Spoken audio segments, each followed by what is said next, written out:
Holy cow. My name is Michael Axelrod, and I'm an alcoholic. That was the planned part of my talk. Let's see, I have a sponsor who knows he's my sponsor. His name's Doug H. from Atascadero. He has 41 plus years. I have a home group. It's the Stand and Deliver men's group of Alcoholics Anonymous, 10 o'clock at Dove Creek on Saturdays up in Atascadero. I have a sobriety date of October 1st, 1997. And because she's streaming in, I have the last week and a half or so, I have a fiance, clean and sober, named Annie D, up in San Luis Obispo. So I know what some of you could be thinking, because I get it a lot.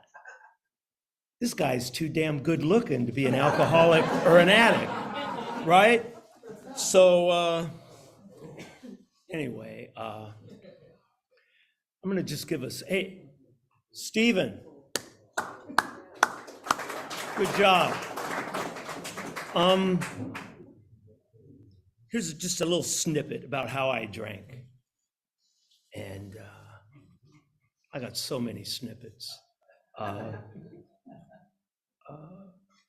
Back in '94, my wife, currently my ex-wife, had a job, and she got to go to Paris and London for a couple of weeks. And she said, all you got to do is get over here.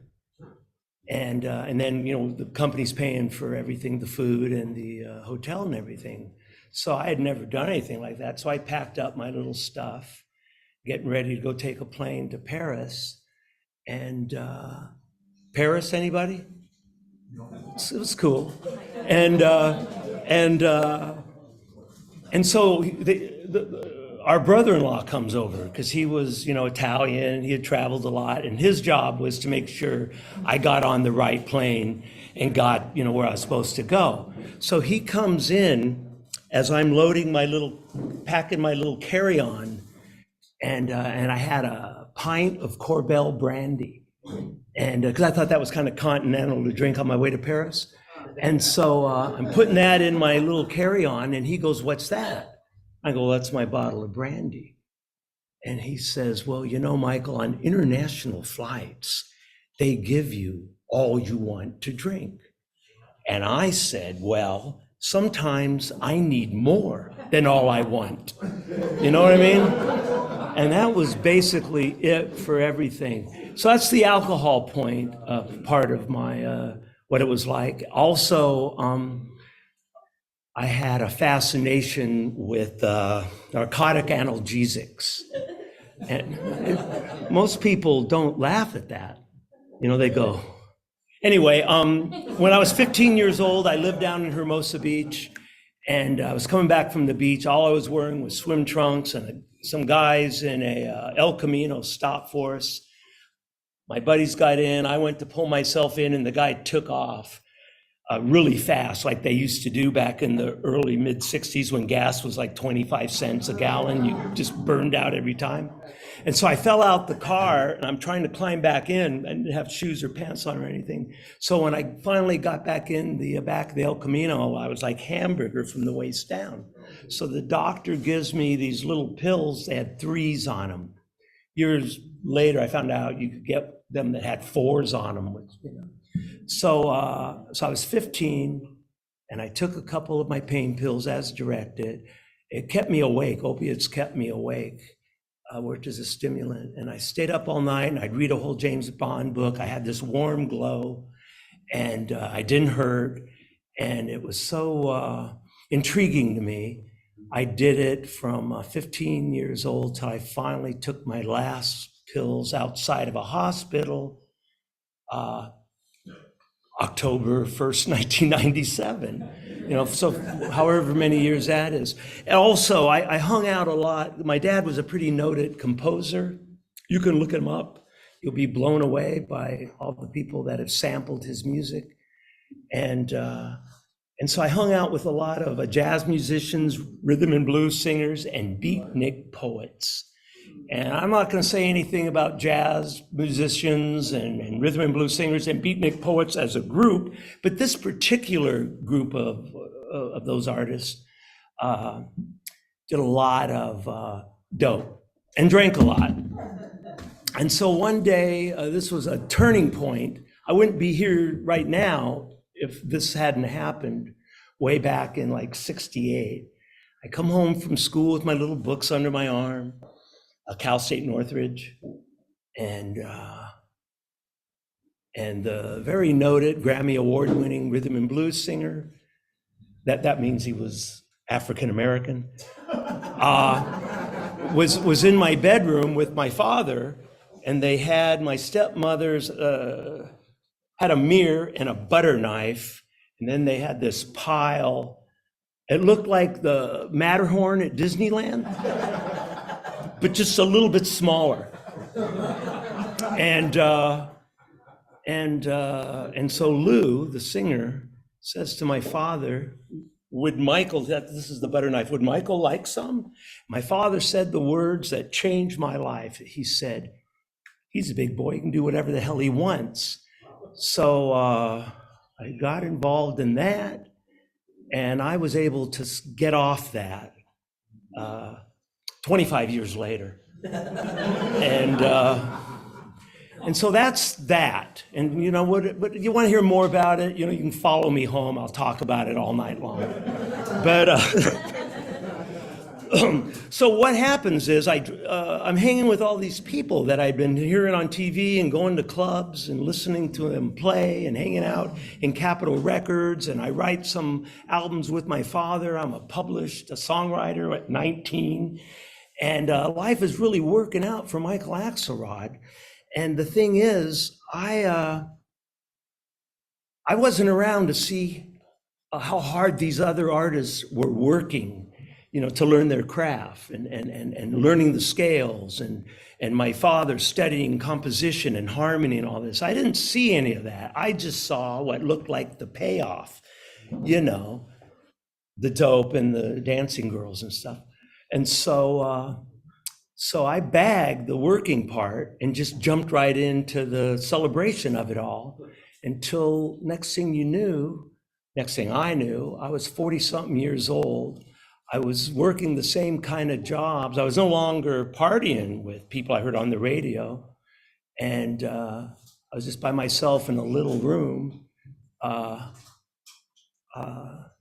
and had no skills. I'd been an English major in school. I left in my junior year, so I didn't know how to do anything. I could maybe get a job alphabetizing something, I don't know. But, and I was getting the same kind of jobs in my 40s as I was getting during the summer when I was 16, you know, with no experience necessary, will train, some driving, heavy lifting, that kind of stuff. Anyway, as luck would have it, I'm driving a super shuttle to LAX and various, you know, parts and the harbor and stuff, making no money an hour. I would get there at 4:15 in the morning, sitting in the holding lot at LAX and making no money every day. They'd bump me up to minimum wage at the end of my shift and just going, how am I getting out of this? You know, how am I going to get out of this? And I had zero hope that it was ever going to get better because it had only been getting worse for the last 20-something years, you know. And so this is a pretty poignant little story, isn't it? And so I didn't know how I was going to get out of this. And I go, God, you know, this is what it's come to. It couldn't get any worse. Never think that, you know, it gets so much worse. And so one day I'm going to La Mirada. I think it was a Holiday Inn, La Mirada, and I had picked this guy up that had come from a trade show for like West Tech, like tools. So he had a little satchel, but it was full of samples, and so it was deceptively heavy. So I'm running around because, you know, I'm working for tips, and I pick up his little satchel, and it was heavier than hell, and I felt a little twinge in my back. Didn't think anything of it. You know, got a buck tip or whatever. And And I went home and I went to bed because I had to get up like at 3, to make my shift. I got it. My future ex-wife told me that I had a phone call. So I go to get up out of bed, couldn't move. And so because of the twinge in my back. And so I went to work the next day, and I was really big on, pulling up to LAX, departures, and then jumping out the door and running around so I could open the door for my passengers, tell them, watch your head, get their luggage and all that. But this time I would open the door, go to run around, and I fall down, because of my back. And so the powers that be at Super Shuttle, anybody? Any driver? Yeah. Whatever happened to them? I'm thinking Uber. Yeah. Anyway, so they'd heard about I was injured, and so they pulled me from my shift, sent me to their doctor, and they said, yeah, you got a herniated disc, you're going to need surgery. And it took 3 years from when they diagnosed me it was the same week as the Rodney King insurrection that happened, back in 92. And then finally, May 10th, tomorrow, 1995, I finally had back surgery. And the interim 3 years was just hell.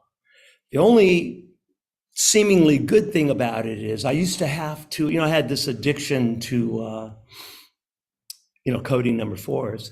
And, when you take a lot of codeine and you do it every single day, it's a pain in the ass. And you got to do all kinds of freaky things I'm not going to get into. But, and so all of a sudden I got this back thing, and I'm seeing this one doctor, and I'd go in and he would give me, I'm not, what do we call it? Glamorizing, messing with doctors for dope, but I was good at it. And I think I was much better at getting doctors to write me scripts than what I've been doing for a living currently. But anyway, so this guy would give me 50 number 4s with 5 refills. So he's handing me 300 number 4s, and I haven't even filled them. I put them in my pocket. I go, see you next time. And I already have that sick feeling like, then what? What happens when these 300 are gone? I ain't gonna do that again next week. You know what I mean? And that was my life. But that was the bright point of my life. So what happens now? A guy shows up at my door and he says, Mr. Axelrod, yes, you've been hurt on the job and under the laws of the California workers' comp thing, you're entitled to be fixed. I go, good. And, because it's been 3 years. And you're entitled to receive payment while you're waiting to get fixed. I go, that's nice. And you're entitled to a settlement when it's all over, to make up for the 3 years of your life that we wanked off. Well, you were laying in pain all that time. I go, okay. And if you're no longer able, because of your injury, to perform the duties of your previous profession, schlepping people to and from LAX, we will retrain you and you can get a job that takes your injury into account. And I fought long and hard to see that I got each and every one of those things coming to me, and it wasn't easy. Yeah, it was horrid. Anyway, so then all that happens. I have surgery, May 10th, 1995. Boom, boom, boom, no more codeine, but, I got other ways. And then, so I go to a vocational counselor to find something I can do in light of my injury, bad back. And he gives me this packet, and it's got all these jobs and programs that you could get into alphabetically. And I don't know how to do anything, scam doctors. I mean, that's pretty much it. I was kind of humorous. I don't know. I didn't have a lot going on for me that people would pay me money to do for them. But so I'm looking at all these programs I can get into, and I see one that says dog groomer. And I go, that would be cool. I would have a skill instead of just looking in the newspaper. Newspaper, anybody remember those?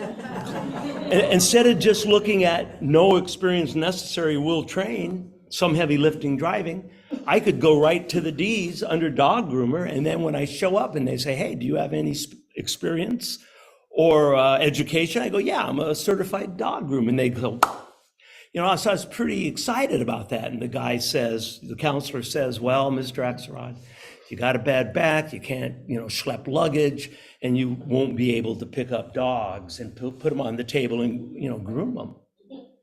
And I said, I'm not going to tell you what I said, because it was profane. So the thing alphabetically underneath dog groomer, here it is. Hey, Sherilyn, what was the program underneath dog groomer alphabetically?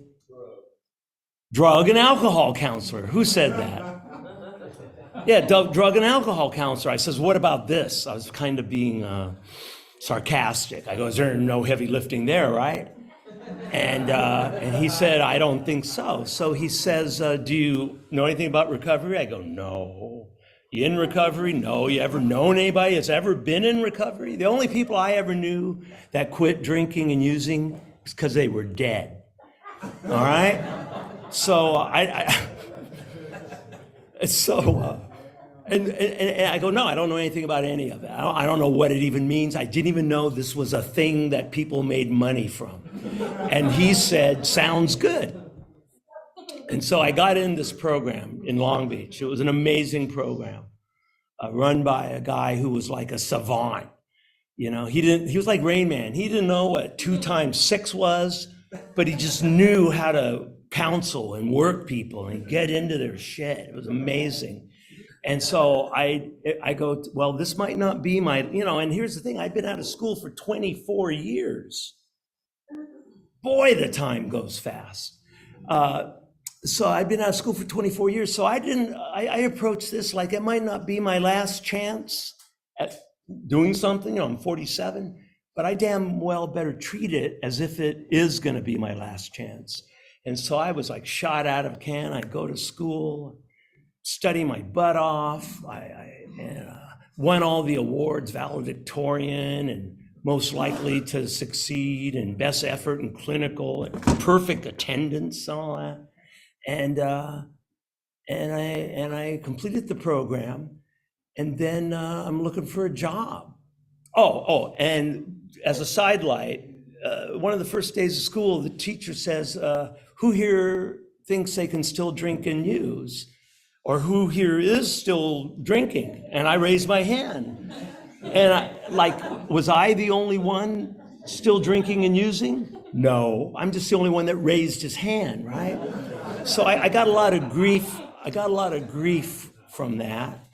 I don't have time to tell you about it, but it took a lot of hits. And then finally, I was trying to figure out how I could still drink and take the occasional narcotic analgesic and be a counselor, because I figured, well, I'm not that bad. And I would just work with people like y'all, you know what I mean? Truthfully, not you, you're not, but these other ones.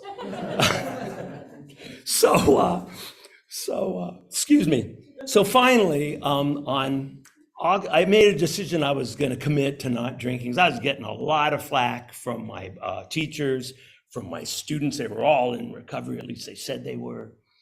And I'd never met people in recovery before. And this one woman, somebody had 11 years. I recently saw she now has like 37, and people had all this time. This one woman had 2 years. And I go, okay, that's 2 years. That's realistic. And I remember she got a car. She was a single mom. She got a new little Miata, and she backed into something, broke the taillight. And I said, wow, you just broke your taillight. She goes, well, the God of my understanding maybe thought I was getting a little prideful and I need to be humbled a little bit. And I'm like, whoa, you know? I thought she was deranged. And then day in, day out, I listened to her and I saw her walk her talk, and I said, I want that. Because she used to talk about a loving God of her understanding. And I go, wow, that could be helpful, you know? A loving God of my understanding, that could help me out a lot. How do you do that? And then she said, I go to AA, and I wasn't there. But anyway, so I commit. On August 28th, 1996, I was celebrating my 1-year anniversary with a bottle of Dom Perignon champagne someone gave us, and we were at some exclusive spa place in Desert Hot Springs or something. And I took a solemn oath, and I said, as long as it's going to interfere with the new career I hope to have. And I also had Hep C, and the doctor had told me a year earlier, if I wanted to keep my liver, I needed to quit drinking. I go, this will be the last drink I have. I didn't say I was going to quit forever, just as long as it interfered with my job and my liver. And I haven't had a drink since. Although, if you remember from when I introduced myself, August 28, 1996 is not my sobriety date, but I'll get back to that. So anyway, I'm out looking for jobs, and they would say, I'd interview, and they would say, are you in recovery? I go, they're not supposed to be able to ask you that, right, Roxy? You're not supposed to ask. And they're also not supposed to ask this, well, how much time do you have? They're not supposed to ask either of those things. So they'd say to me, are you in recovery? I go, sure am. And they'd say, how much time do you have? When I started out, I had a little over like 4 or 5, no, we did my internship. I had like 5 months, and a couple places hired me, most didn't. And so, and then I'm not working. So one of my associates says, Michael, you did so good in school, and you're a good interviewee, I think. And how come you're not getting hired? And I said, well, when they ask me, am I in recovery? I go, yeah. And then they ask me how much time I have, and I tell them, and they want me to have 2 years. And so they terminate the interview. So they say, well, maybe next time you should tell them what they want to hear.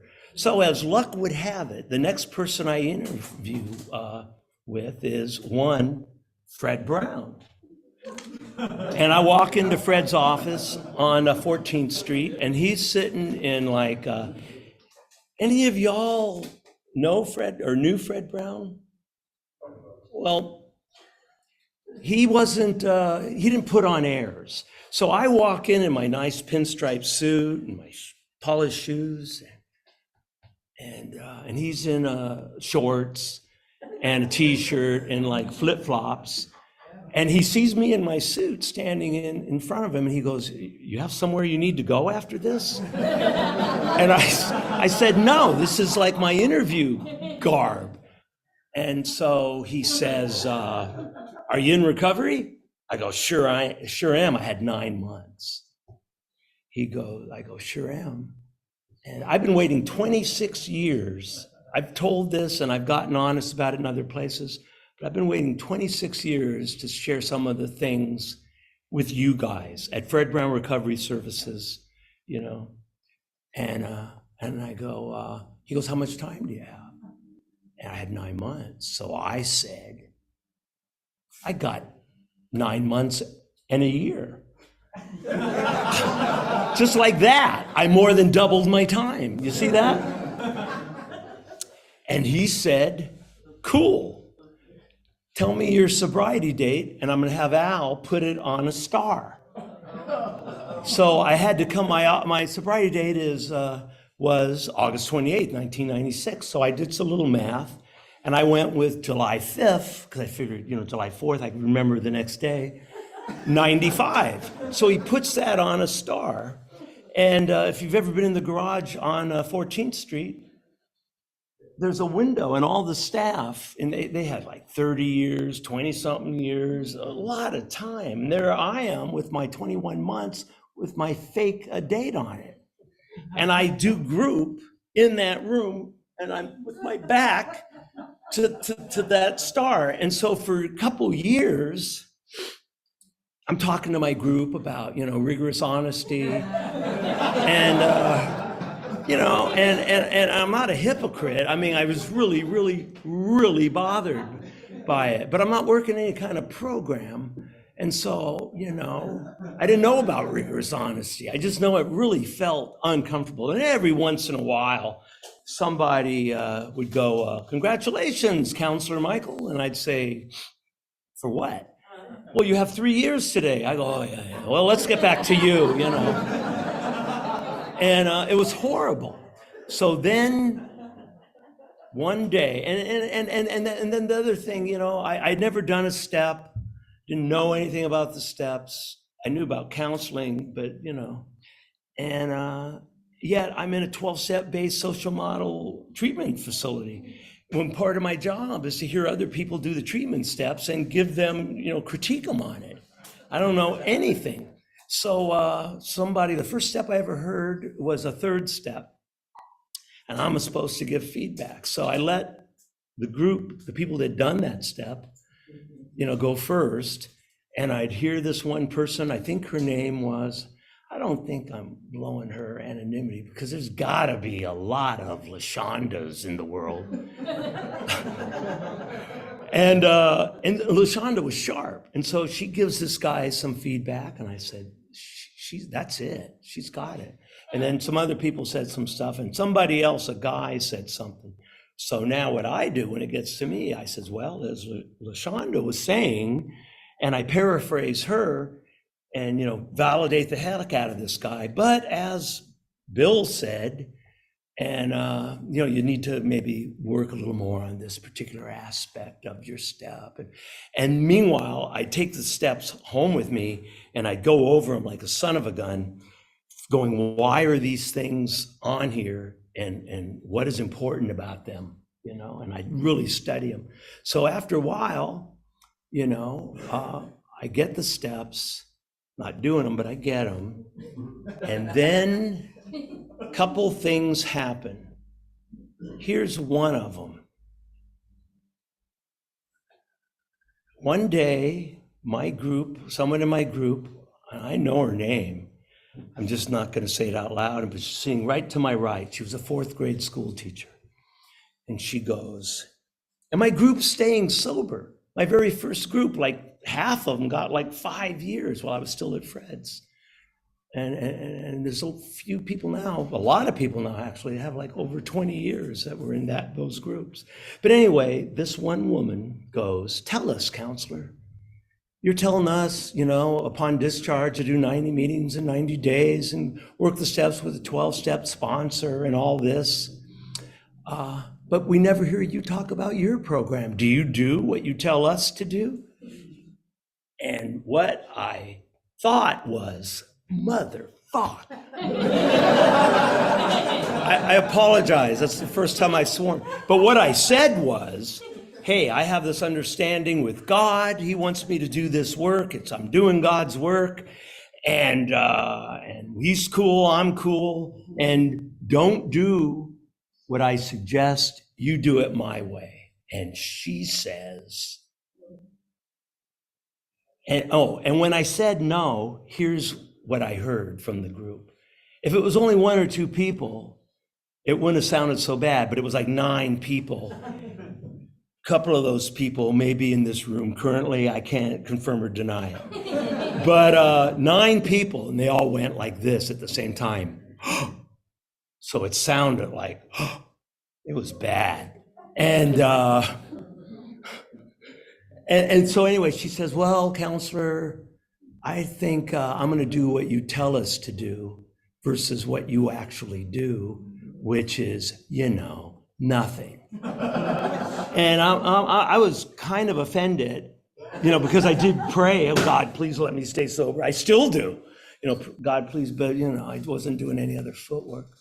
And so that was a wake-up call, and my coworkers would give me a hassle. And then one day, I was about a year in, it's all working out for me. And I go to my mother-in-law's, which I'd done a ton of times. And for some reason that I'll never quite understand, other than I have like a death wish, I took a handful of narcotic analgesics. And I'd been clean for a year. It was a Saturday, and I'd been clean for a year. So when you haven't used, I had never gone that long without using, so I didn't know what it would feel like. And what it felt like was horrid. I mean, that feeling was there, but it was horrid. I couldn't wait for it to be over. And I had so much shame and guilt and everything that I did it again the next day. Because of the shame and the guilt. And then I go to work and I go, oh my God, what happened? If they test me, I'm done. There ain't no more cavalry riding to the rescue. It's over for me. How much time do I have, somebody? You got 18 minutes. Perfect. So what I do is I survive that. I just pretended like it didn't happen, all right? So that's one of the big, but I told my sponsor about it the first time I did the steps, and he said to go talk to Fred and to Al. But anyway, I wanted to do it in front of the group and some of the people that were there that day. But anyway, so I get a sponsor, a guy that did what Mark does before Mark started doing it. Big, gangly, kind of ugly guy named Mike F. And he became my NA sponsor. I did the steps all the way through. And it took me a long time. But I never went to any meetings. And at the end of I did my 12th step. He goes, well, Michael, you did the steps out of the NA workbook. And I go, yep, felt pretty good. And he goes, and you did a pretty good job. I go, thank you very much. And and then he said this. It's like he sandbagged me. He goes, what would you tell one of your people that goes to as many meetings as you do? And all these things popped into my head. Well, I'm smarter than that. I'm more imaginative than that, all this stuff. And then I go, no, if someone said that to me, I would just nail them. So he said, here's what you're gonna do. You're gonna find a meeting, you're gonna go to it regularly, and you're gonna take commitments. If you get asked to share, you're gonna share. If you get asked to speak, you're gonna speak.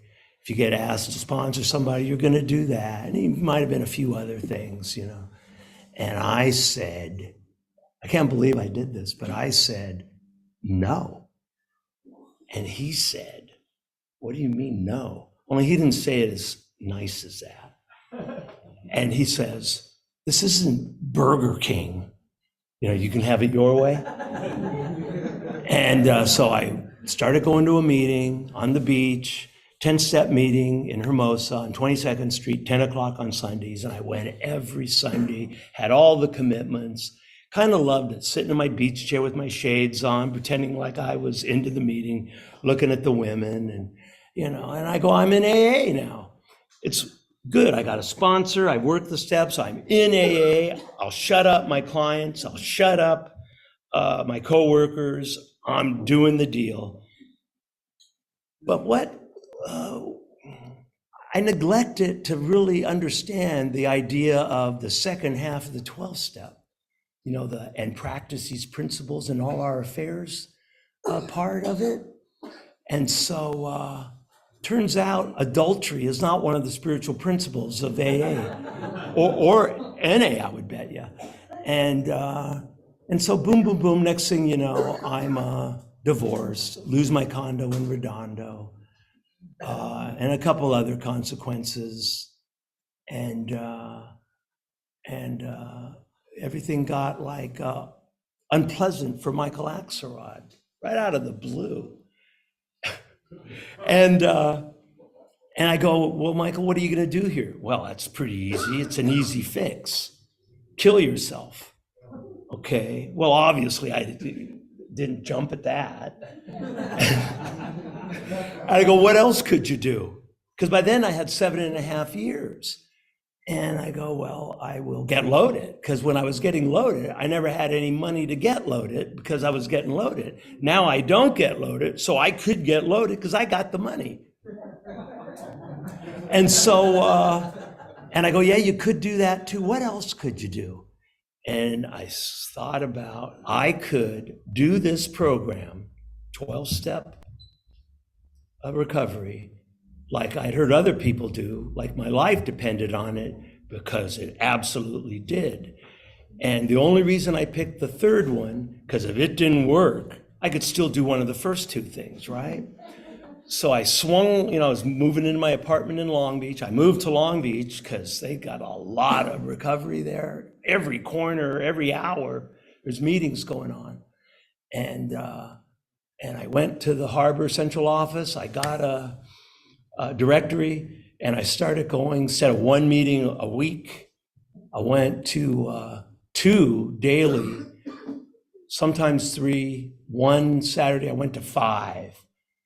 I got up, went to the 7 o'clock at MWA Club, hot-footed it out to the men's meeting that Leon was secretary in San Pedro, went to the place on Cherry Street, inner city, went to a speaker meeting, and then I went to a night meeting somewhere, I don't remember. I went to 5 meetings just because I couldn't be alone with myself. And I started, instead of thinking my shares like, I wanted to impress people, women, about how sensitive I was and how humorous I was and how insightful I was to recovery. I started listening and found out how insightful other people were. And anything anybody said they did, I go, you know what? That makes sense. I'm going to do that. And if I found out later they were full of crap, it didn't matter. If it was a good idea, it's still a good idea, whether they did it or not. And one day I heard a guy at MWA say, I've never heard of anybody getting loaded when they rolled out of bed, hit their knees, and prayed to the God of their understanding to stay sober another day. And I started doing that the next morning, and I've done it pretty much every morning since, except when I'm staying in, Motel 6s or something. But I still pray, every day. And the thing is, that was in 2004, 2005. Currently, I still go to like 6 meetings a week minimum.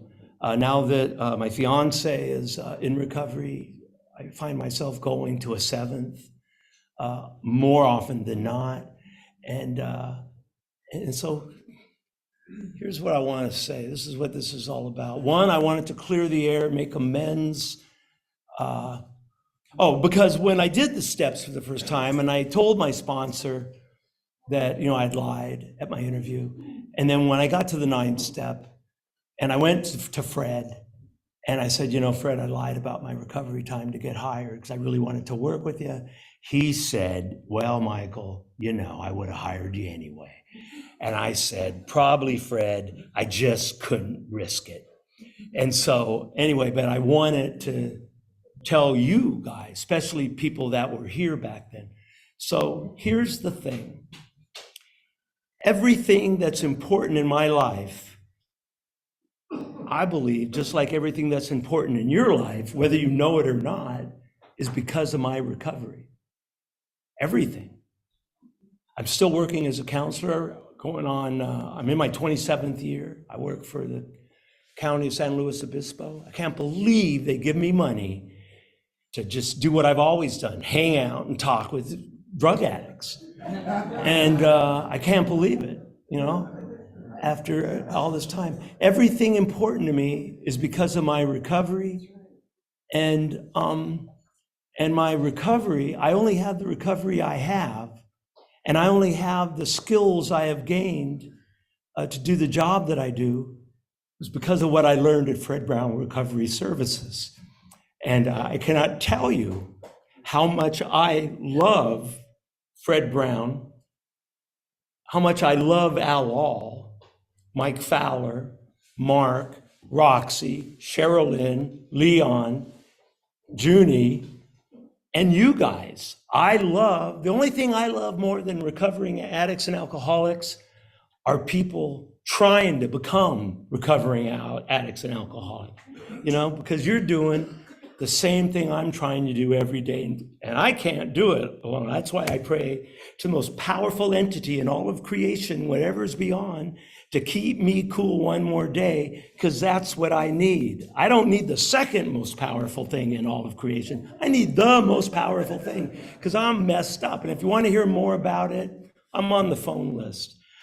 Did I tell you guys I love you? Yeah, truly, truly. Leon, everybody.